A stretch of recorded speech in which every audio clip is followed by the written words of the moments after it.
하나님 말씀 디모데전서 5장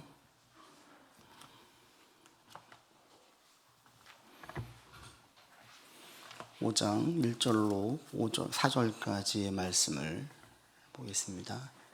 디모데전서 5장 1절로 4절까지.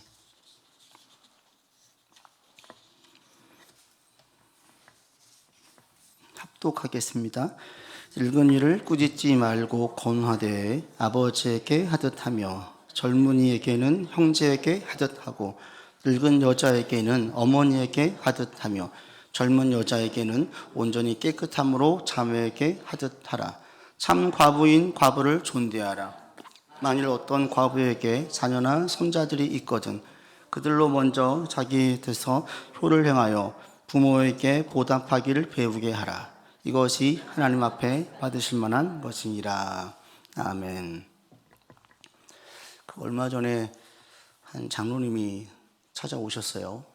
그래서 같이 얘기를 쭉 나누다 보니까 섬기시는 교회에서 좀 크게 상처를 받으신 거예요. 이분이 이제 은퇴를 얼마 앞둔 이제 거의 70 가까이 되신 장로님이신데 그 교회에서 많은 역할을 하시고 일을 하셨어요. 그러다 보니까 이제 목사님에게 몇 가지 조언도 해드리고 했는데 한 번은 목사님이 그러셨다는 거예요. 장로님, 이쪽 일은 신경 쓰지 마시고 장로님 맡은 일만 하세요. 그렇대요. 이제 근데 그 목사님이 30대거든요. 30대 되는 목사님이 70을 앞둔 장로님에게 이 얘기를 하시니까 장로님에게 상처가 되시는 거예요. 다른 얘기를 한참 하다 결국 이제 이런 얘기를 하신 거예요.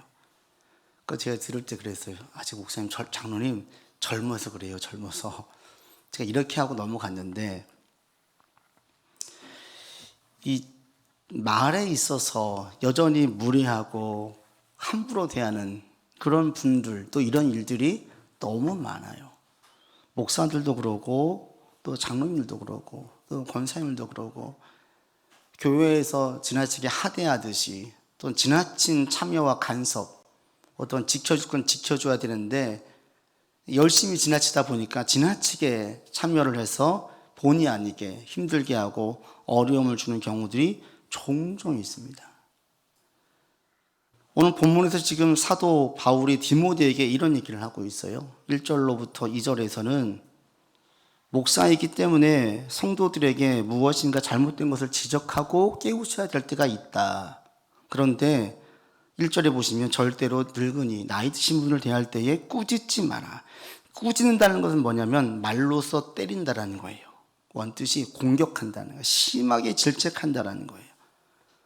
늙은이를 꾸짖지 말고 권해서 아버지에게 하듯 하라. 이 꾸짖는다는 게 다 연결돼요. 젊은 사람에게도 꾸짖지 말고 형제에게 하듯 하고, 늙은 여자에게 꾸짖지 말고 어머니에게 하듯 하고, 젊은 여자에게도 꾸짖지 말고 자매에게 하듯 하라. 이렇게 얘기하고 있어요. 이 젊을수록 앞서 말씀드린 것처럼 젊을수록 열정이 넘치다 보니까 앞뒤를 안 가리는 경향이 있어요. 과거에는 이 담임 목사를 청빙할 때 20년 전만 해도 그 30대 목사를 많이 선호했었어요. 지금은 청빙할 때 30대 목사님 청빙 선호하지 않아요. 다 보면 40대 중반에서 50대 중반이나 후반 이런 분들을 청빙하려고 해요. 왜? 젊은 목사님 모셔다가 한 10년, 20년 해보니까 열정은 넘치는데 이 좌충우돌인 거예요. 너무나 많이 힘들고 너무나 많은 어려움들이 발생하다 보니까 좀 연륜 있는 목사님들을 모셔서 교회를 잘 이끌어갈 수 있기를 그렇게 이제 청빙으로 바뀌어진 겁니다. 근데 저도 그랬거든요. 저도 30대 때만 해도 설교할 때 매우 날카롭고 매섭게 설교해야 좋은 설교라고 생각을 했어요. 막 심하게 이야기해서 지나칠 정도로 이야기해서 이게 분명하게 선포가 된다고 생각을 했습니다. 근데 아닌 거예요. 시간이 흐를수록 진리는 분명하게 선포되어야 하지만 삶은 워낙 다양하기 때문에 단답형으로 답을 내릴 수가 없어요. 진리는 확신합니다. 그러나 각자의 삶에서 적용하고 어떻게 이끌어 나갈지는 다 다른 거예요. 그러니까 제가 생각했던 방식으로 가지 않는다고 해서 믿음이 없는 것도 아니고 틀린 것도 아닌 거예요. 근데 과거에는 저도 이렇게 질책적으로 제 것에 대해서 고압적인 자세로 이게 맞습니다 너무나 단답형으로 몰아갔었던 저의 모습도 있었어요. 덜 익어서 그래요. 덜 성숙해서. 메시지는 모든 사람이 경청해야 됩니다. 하나님의 말씀을 풀어오는 메시지는 모든 사람이 순종해야 됩니다. 그러나 이 메시지를 전하는 사람은 마땅히 취할 자세를 취해야 돼요. 그게 뭐냐? 디모데야, 어르신들에게는 아버지에게 대하듯, 그리고 젊은 사람에게는 형제를 대하듯. 이게 무슨 얘기냐면 식구 대하듯이 하라는 거예요. 식구 대하듯. 식구는 어때요? 여기서 의미하는 식구라는 것은 편하게 함부로 하라는 게 아니라 평생 같이 갈 사람처럼 대하라는 거예요. 한 번 보고 말 사람은 그냥 막 함부로 할 수도 있어요. 함부로 하기도 해요. 안 볼 사람이니까. 그러나 계속 볼 사람이고 계속 같이 있어야 될 사람이라면 참지요. 함부로 못하죠. 함께 있어야 되니까. 사람을 대할 때에 감정적으로 밀어붙이지 말고 상대방을 존중해라. 상대방을 기울여라. 근데 인간이 원래 감정적인 동물이잖아요. 절대 누군가 이야기할 때 그 말을 먼저 받지 않습니다. 먼저 그 사람의 마음과 감정을 받아요. 저 사람이 나한테 좋은 마음이 있으면 그 얘기들을 오해하지 않아요. 심한 말도 좀 달게 받아요. 그런데 원수관계에 있고 저 사람이 지금 나에 대해서 매우 비하하고 무시했던 그런 태도를 계속 보여왔던 사람인데 그 사람이 무엇인가 옳은 얘기를 하면 절대 듣지 않죠. 바로 반감이 생기는 거예요. 여러분들이 이런 지혜로운 자 되기를 바랍니다. 여러분들 절대 나쁜 감정, 나쁜 마음으로 누군가에게 옳은 소리라 하면서 이야기하지 마세요. 절대 안 들리겠죠? 이건 지혜로운 소리가 아닙니다. 여러분 가운데 혹여 이런 관계를 맺어서 어려움이 있는 분이 있다면 빨리 돌이키시고 나쁜 감정, 잘못된 감정으로 말하지 않고 좋은 감정, 선한 마음으로 그들에게 말할 수 있는 지혜자가 되기를 바랍니다. 다시 한번 지금 몇 주째 계속 중간중간 제가 언급을 드리고 있습니다. 말에 대해서. 우리의 말이 얼마나 중요한지. 여러분 사람들을 대할 때에 이렇게 보시면 돼요. 저 사람은 내가 오늘 보고 안 볼 사람이 아니야. 계속 볼 사람이야. 이 마인드로, 이 마음으로 사람들을 대하시면 훨씬 더 말을 삼가할 수 있고 말을 아낄 수 있습니다. 지금 디모데에게 이야기할 때 이것을 먼저 언급해 주고 있어요. 목회자로서 지도할 때 어떻게 할 것이냐, 이렇게 해라. 여러분들도 세상에서 나아가서 우리가 무엇인가 옳은 소리를 해야 될 때에 첫 번째로 이 마음을 꼭 유지할 수 있기를 바랍니다. 사람들을 대할 때에 내 가운데에 저 사람에 대한 악감정, 또 나쁜 의도, 이런 것들로 대하지 않냐도록 내 마음을 지킬 수 있기를 바랍니다. 1절과 2절에서는 이렇게 목회자의 자세, 어떻게 양육할 것이냐, 이런 부분을 이야기했다면 3절로부터 16절까지는 과부에 대한 이야기를 하고 있어요. 사실 그런데 이 본문은 과부에 대한 이야기가 아니에요. 그럼 무슨 얘기냐면 구제에 관한 얘기예요. 3절로 16절까지는 우리로 말하면 교회의 사역에 대한 얘기예요. 왜 과부의 이야기를 3절로 16절까지 이야기했느냐? 당시에 과부는 사회에서 가장 하층민이었어요. 그 당시 일부 다처제였기 때문에 남편이 변심해가지고 버리는 경우도 있고요. 또 그 당시 병으로 먼저 사별하는 경우도 있어요. 그러면 여자가 혼자 남게 되어지면 바로 그 여자들은 기본 생활권 자체가 위협을 받았어요. 왜? 일할 수가 없으니까. 바로 그냥 하층민으로 삶으로 떨어졌습니다. 지금 생활고 때문에 힘들어하는 분들이 있는데 지금 힘들어하는 것과는 그 당시에는 유관이죠. 그 당시에는 기본 진짜 생존 자체가 어려웠어요. 그래서 교회에서 어떻게 했냐면 교회가 조직이 세워지기도 전부터 모여지면서부터 가장 첫 번째로 힘썼던 게 뭐냐면 과부를 돕는 일이었습니다. 사도행전 6장에 보시면 초대교회가 모였을 때에 첫 번째 헌금에서 그들이 그 헌금을 어디에 썼냐면 과부 돕는 데 썼어요. 왜? 그들이 지금 가장 힘들고 어려우니까. 그들을 먼저 보살펴야 되니까. 당시 그래서 교회에서 가장 첫 번째 힘썼던 것이 과부를 돕는 일이었습니다. 사도행전 보면 초대교회 7집사가 세워집니다. 사도들이 그 일을 하다가 문제가 생긴 거예요. 여력이 안 되는 거예요. 그래서 7집사를 뽑았어요. 7집사를 뽑아서 그 일들을 좀 더 하게 했고 바울 때는 조금 더 이게 조직화가 되었어요. 그래서 3절로부터 쭉 보시면 어떤 사람을 과부로 세워야 되고 어떤 사람에게 해야 되고 이런 것들 쭉 나열한 이유가 교회의 재정을 그들에게 도와야 되고 섬겨야 되니까 그들은 어떤 사람을 섬기고 어떤 사람을 도울 것인지를 구체적으로 나열하고 있습니다. 오늘 우리가 이 부분을 한번 생각해 볼 필요가 있습니다. 초대교회에서 조직도 세워지기 전에 가장 첫 번째 재정을 어디에 투입했느냐? 제일 첫 번째로 과부들을 도와줬을까? 이게 우리한테 주는 메시지가 뭘까? 이걸 좀 우리가 생각해 볼 필요가 있습니다. 당시에는 임박한 종말 세상이었어요. 주님이 곧 오신다는 거예요. 곧 오시니까 육체, 이 사는 삶은 그렇게 중요하지 않게 여길 수 있잖아요. 그런데 초대교회는 그러지 않았다는 거예요. 첫 번째, 과부들의 이 도와주면서 첫 번째 얘기하는 것이 어떤 의미가 있냐? 교회에서 그리스도인들에게 이 경제적인 영역이 결코 가볍지 않다는 걸 의미해요. 뭐 천국 갈 건데 여기서 뭐 대충 살면 되죠? 이게 아니었어요. 기본권에 대해서 책임져 주는 것을 교회가 그 짐을 함께 졌어요. 이게 어떤 의미냐면 우리가 이 땅에 사는 동안은 이 경제적인 영역이 매우 크다라는 거예요. 우리에게도 마찬가지입니다. 그리스도인들 어떤 사람이 신앙 좋은 사람이에요? 돈 신경 쓰지 않고 사는 걸 신경 쓰지 않고 막 사는 게 신앙 좋은 것 같죠? 저도 과거에 그렇게 생각했었어요. 아니에요. 그런데 저 같은 경우에 돈 있으면 쓰고 없으면 말아요. 별로 크게 생각하지 않았었어요. 그런데 이런 분들이 의외로 많았어요. 저도 그랬었어요. 과거에는 이 경제적인 부분을 조금 터부시하고 조금 멀리해야 신앙 좋은 것이라고. 제 주변에도 이런 신앙인들이 많이 있었어요. 근데 나이가 들어가니까 바뀐 거예요. 이게 변질되는 게 아니라 제대로 아는 거죠. 과거의 저를 봐도 제가 너무나 이 좁은 생각에 있었던 거예요. 현실을 모르고 어떻게 현실을 고려하지 않고 바르게 신앙생활을 할 수 있습니까? 없어요. 세상이 어떻게 돌아가는지를 알아야 세상을 분별하지요. 사람이 어떤 존재인지를 알아야 저 사람과 내가 함께 일을 할 것인지 말 것인지 판단하지요. 동업을 하기로 했는데 저 사람이 어떤 사람인지 몰라요. 이건 좋은 사람입니까? 이건 미련한 자죠. 저 사람이 사기꾼인지 성실한 사람인지 내가 가진 기술만 이용해가지고 빼먹을 사람인지 진실한 사람인지 먼저 분별하고 그 다음에 함께 할지 말지를 고려하는 거예요. 그 사람 신경 쓰지 않고 나는 착하게 살고 나만 성실하게 살고 나만 최선을 다하면 최고의 동업이다. 아니잖아요. 이게 지금 최근 한 연예인이 형을 고소한 사건을 보면서 이게 분명하게 더 드러나고 있어요. 계속 지금 기사화되고 있어요. 내용을 살피면 살필수록 형의 행동이 이해가 가지 않아요. 결혼도 하지 않은 동생을 앞으로 보험을 들었는데 이 보험이 사망보험만 8개를 들어놨어요. 매달 1,000만 원 이상 보험료를 내고 있어요. 낸 금액만 13억 9천만 원이래요. 그리고 이 동생이 죽으면 이 보험금을 누가 받냐? 형이 다 받게 돼 있어요.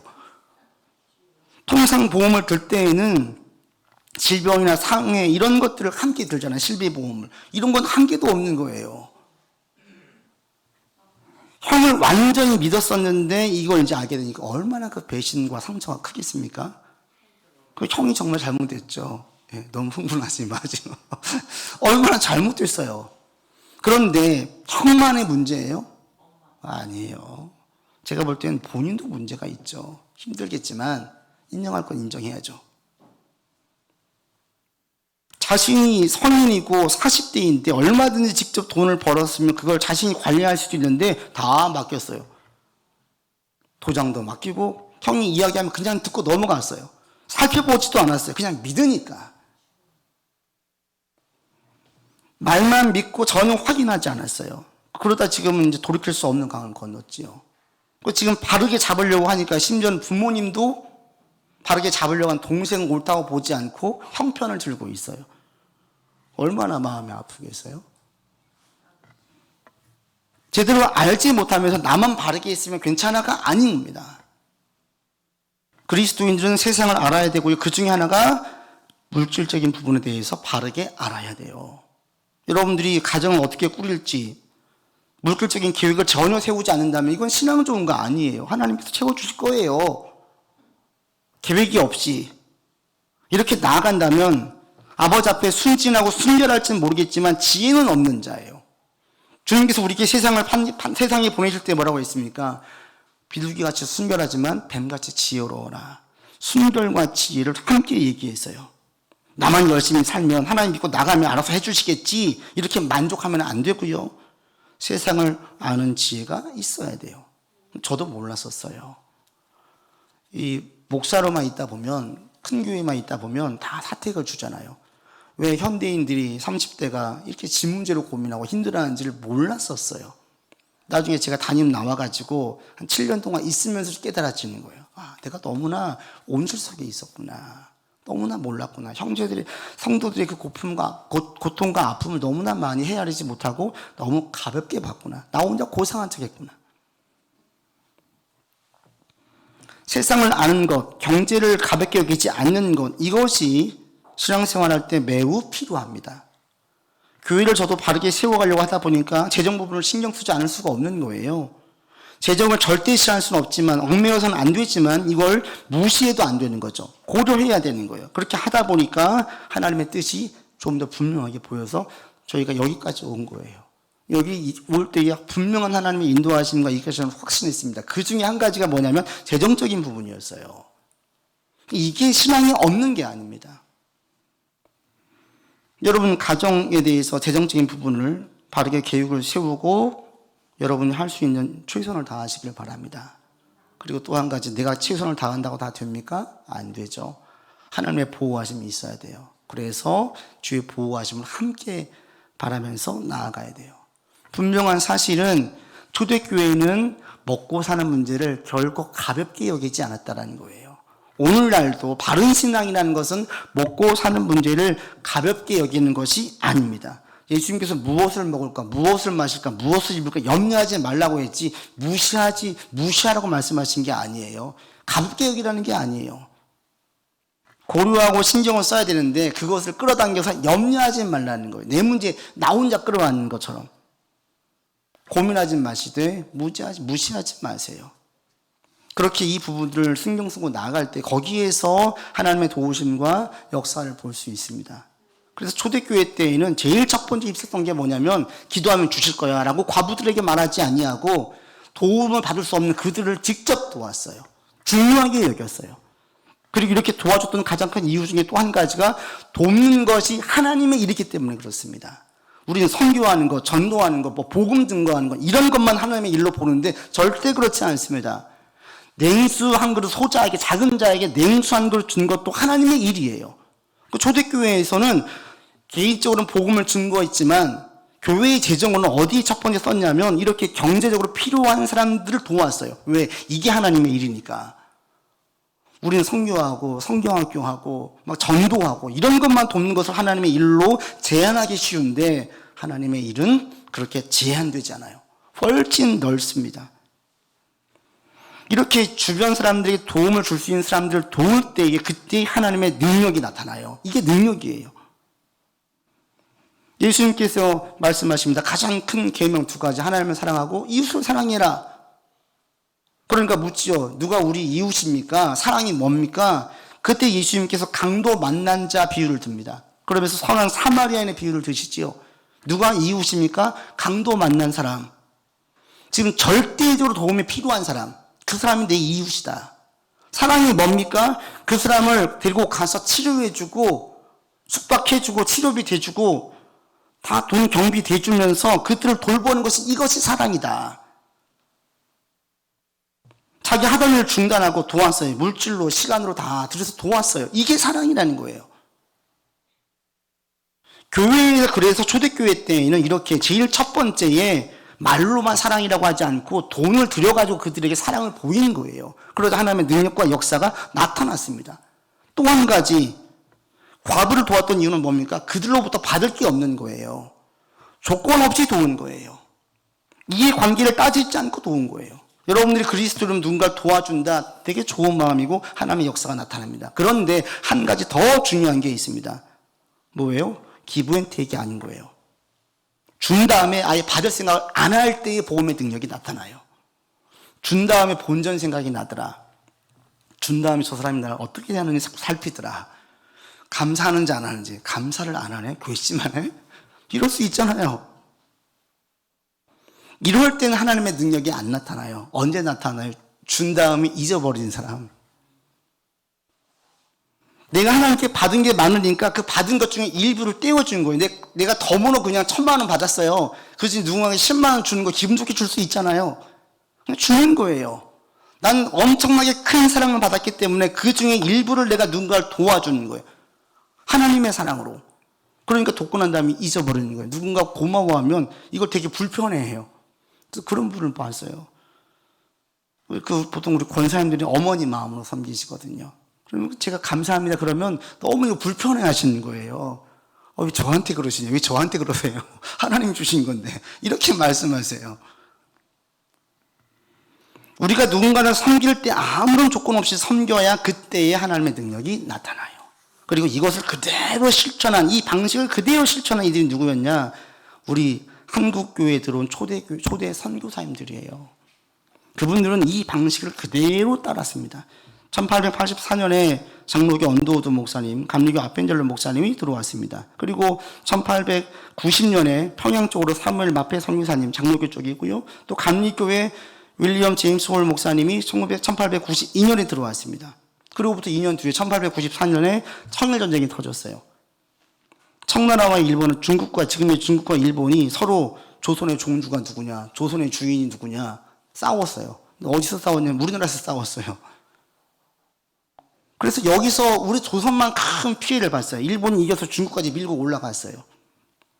여기 그 당시에 부상자가 너무나 많았습니다. 제임스 홀 목사님이 그래서 1892년에 우리나라 들어왔는데 그분들 돌보다가 병으로 돌아갔어요. 1894년에. 2년 후에. 그리고 그 부인 되신 분 로제타 홀 선교사님이 남편 모교회 미국 교회의 재정 후원을 받아가지고 병원을 세웠어요. 여자 학교를 세웠어요. 그리고 또 옆에 또 병원을 세웠어요.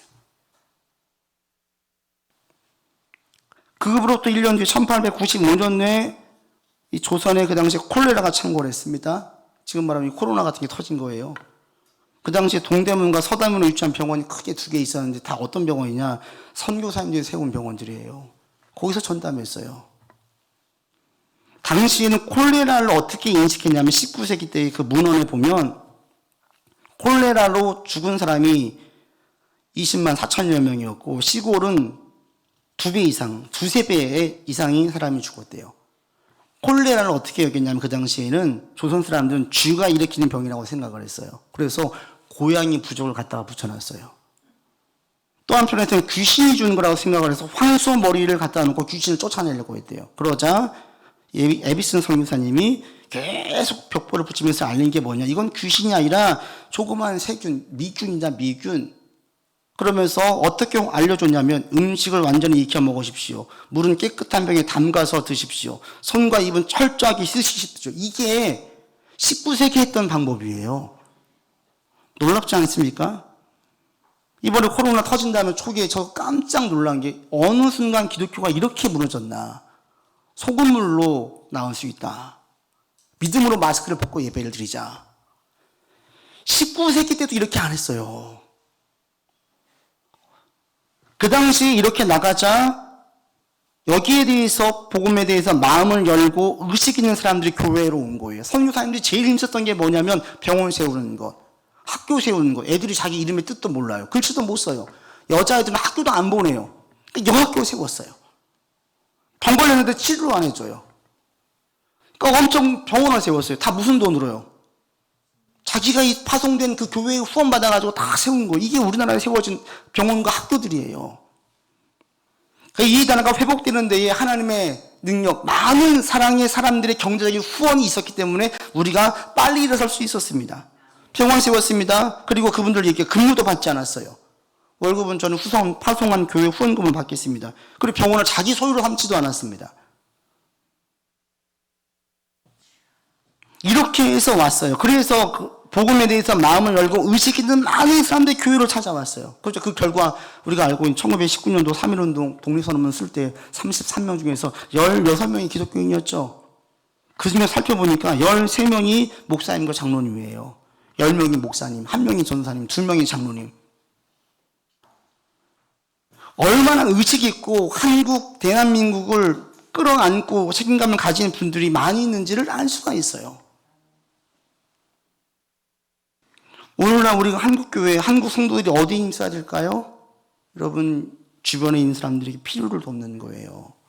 오늘날 교회가 어디에 힘써야 될까요? 한국 사회에서 힘쓸 것은 힘써 복음 증거하는 거 한편으로 해야 되지만 더 크게 재정으로 역량을 두어야 될 것은 어디예요? 돕는 거예요. 돕는 거. 조건 없이 도와줄 테니까 교회화가 아니라 그냥 돕는 거예요. 오늘날은 육체적인 필요 경제적인 것 중요하지만 이것 못지않게 더 중요한 게 정신적인, 정서적인 필요를 돕는 부분이 아닌가 싶습니다. 왜 한국 사회 구조가 이제는 철저하게 개인주의가 더 발달했어요. 문화도 개인 문화가 발달했어요. 그런데 인간은 원래 하나님께서 지으실 때에 더불어 살도록 지었거든요. 같이 있어야 되는데 힘들어도 비비고 서로 지지고 볶아야 되는데 이게 싫으니까 혼자 있어요. 혼자 살만해요. 이러다 보니까 정서적으로, 정신적으로 자꾸 외롭고 공허하고 힘들어하는 분들이 많아지는 거예요. 우리의 것들을 믿음의 삶과 함께 푸는 게 엄청나게 힘이 됩니다. 위로가 되고요. 이게 내게 많은 치유의 역사가 있는데 이게 다 다치는 거예요. 편할 땐 좋지요. 그러나 힘들 땐 전혀 이게 힘을 못 씁니다. 그냥 무너지는 거예요. 그래서 사도 바울 또 초대교회의 모든 사람들은 이렇게 가장 연약한 자를 돕는 데에 힘을 썼어요. 이게 하나님의 능력이 나타나니까. 이게 하나님의 일이니까. 그리고 돕는 대상을 첫 번째 이야기할 때 누굴 도와야 될까요? 여러분 먼저 4절 보십시오. 4절 같이 보겠습니다. 같이 읽어보죠. 만일 어떤 과부에게 자녀나 손자들이 있거든 그들로 먼저 자기 집에서 효를 행하여 부모에게 보답하기를 배우게 하라. 이것이 하나님 앞에 받으실 만한 것이라. 과부를 세울 때 60세 이상, 그 당시 60세면 나이가 엄청 많은 거겠지요. 해라 얘기하면서 첫 번째, 그런데 이 3절의 존대라는 게 뭐냐면 존경해라, 대접하라 이거예요. 경제적으로 도와줘라. 그런데 그들을 대할 때에 4절에 보시면 첫 번째, 무조건 도와주지 말고 집안에 자녀나 손자들이 있으면 그들로 먼저 섬기게 해라. 여러분들이 우리가 누굴 먼저 도와야 되느냐? 우리 부모님 돕는 것을 터부시한다. 이것은 좋은 신앙 절대 아닙니다. 교회 봉사 열심히 하는데 부모님을 전혀 살피지 않는다. 이건 신앙 좋은 거 아니에요. 하나님께서 원하시는 거 아니에요. 가장 첫 번째는 뭐예요? 나이가 많으신 어려워하신 부모님을 살피는 거예요. 이게 신앙적인 거예요. 교회에서는 할 게 뭡니까? 교회에선 교회 식구들 먼저 챙기는 거예요. 교회 식구들 가운데에 이런 것들을 힘들어한 분이 있으면 도와주는 거예요. 경제적으로, 정신적으로, 정서적으로 이런 분을 도와주는 게 교회의 첫 번째 한 일이라는 거예요. 세상을 나아갈 때는요, 도움이 필요한 사람을 돕는 거예요. 여러분이 그래서 예배 드리고 이후에 삶을 살아 나아갈 때에 누군가가 내가 도와줄 사람을 발견했다. 나의 도움을 필요로 하더라. 그리고 내게 도울 힘이 있고 여력이 좀 있다. 조금만 내가 더 힘들면 도울 수 있겠다. 그걸 도와주는 게 하나님의 일이에요. 하나님께서 그때 일하세요. 하나님께 쓰임받기를 원하십니까? 그러면 기도만 하면 안 되는 거예요. 우리의 시간, 우리의 재정, 우리의 노력이 함께 들어갈 때 하나님이 일하세요. 그럼 이번 주 사실 때 혹시 누군가 도울 기회가 생기거든 이걸 감사하게 여기세요. 감사하게. 하나님께 상 받을 수 있는 기회, 하나님의 영광을 나타낼 수 있는 기회로 여기세요. 그리고 내게 도울 힘이 있다면 감사함으로 도우세요. 본전 생각이 난다면 회개하세요. 하나님께 다 맡기고 하나님. 그래서 여러분 나아갈 때에 첫 번째 하나님 제가 도울 수 있는 사람이 되기 원합니다. 이렇게 기도하십시오. 도울 수 있는 사람 하나님 채워주십시오. 물질적으로 채워져야 도울 수 있는 것 아닙니다. 마음이 가 있어야 돼요. 마음이. 또 삶이 안정적이어야 도울 수 있어요. 내가 늘 불안한 가운데 있는데 어떻게 남을 돕습니까? 하나님, 저도 아버지 일을 하고 싶습니다. 돕는 사람으로 살고 싶습니다. 그래서 그렇게 살기 위해서 삶의 안정, 또 마음에 다른 사람을 볼 수 있는 마음 허락해 주십시오. 기도하세요. 하나님이 원하시는 기도입니다. 그리고 내가 할 수 있는 한 힘써 도우세요. 그럴 때 여러분을 통해서 하나님의 역사가 나타납니다. 우리 교회도 이런 교회가 되기를 원합니다. 가장 첫 번째 돕는 교회. 그래서 교회에서 이런 일을 힘쓰는 것이 제일 중요한 사명이에요. 이번 한 주간 이렇게 여러분 힘써서 도울 수 있다면 도울 수 있기를, 아직 내가 돕기에 너무 힘들다면 나를 세워주시기를 기도하면서 한 주 사시고요. 주의 도우심과 주의 세우심 또 일하심이 여러분 삶과 또 가정 가운데 있기를 바랍니다. 기도합시다. 아버지 하나님, 주님께서는 경제적인 부분을 결코 가볍게 여기지 아니하셨습니다. 초대교회 모든 성도들, 한국에 들어왔던 초기 선교사님들 또한 이를 귀히 여기고 하나님의 일로 알고 힘써 섬겼습니다. 하나님, 오늘날 한국교회가, 한국의 성도들이 할 첫 번째 일이 바로 이 부분입니다. 우리가 섬길 수 있도록, 우리가 신앙이 성장하기를 원하고 삶의 안정을 찾기를 원하고 하나님의 은혜가 충만하기를 원합니다. 그 은혜로 감사로 섬길 수 있도록 하여 주시고 그 섬김을 통하여서 하나님의 영광과 역사가 드러날 수 있도록 인도하여 주시옵소서. 특별히 삶이 힘들고 어려운 지체들, 정신적으로 정서적으로 힘들어하는 지체들 안정을 찾게 하시고 회복시켜 주시옵소서. 온전하게 서게 하여 주시옵소서. 또 아버지 하나님, 우리 가운데 그런 여력을 허락하신 분들 마음을 주셔서 주변 이웃을 돌아볼 수 있는 마음도 주시고 품을 수 있도록 인도하여 주시옵소서. 이번 한 주간 우리의 삶을 통하여서 하나님의 일하심과 주님의 영광이 나타나기를 원합니다. 우리를 사용하여 주시옵소서. 우리 구주 예수 그리스도 이름으로 기도드립니다. 아멘.